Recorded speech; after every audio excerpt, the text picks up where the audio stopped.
जयमल जी निष्ठापूर्वक ठाकुर सेवा करते थे।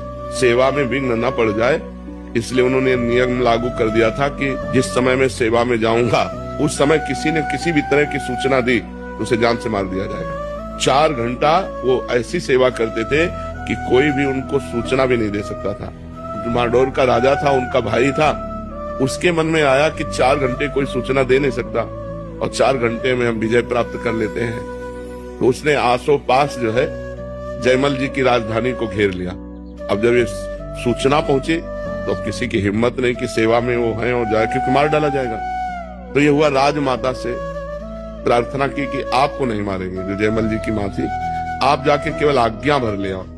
तो वो गई और उन्होंने कहा शत्रु पक्ष ने चारों तरफ से राजधानी को घेर लिया है, आप आज्ञा दीजिए क्या किया जाए। पीछे मुड़कर नहीं देखा, सेवा नहीं रोकी और कहा जो राम करेंगे वो भली ही होगी, जाओ। वो वापस चली गई। तो आज्ञा तो हुई नहीं।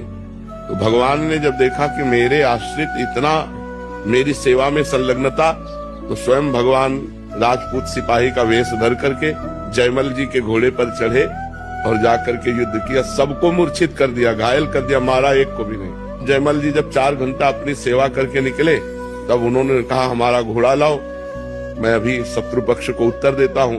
तो घोड़ा हाँफ रहा था और पसीना से लथपथ था। तो उनका ऐसा लग रहा है ये तो बहुत युद्ध करके आ रहा है, ये घोड़ा हाँफ क्यों रहा है हमारा। दूसरा घोड़ा मंगाया और जब वहां गए तो सब मूर्छित पड़े।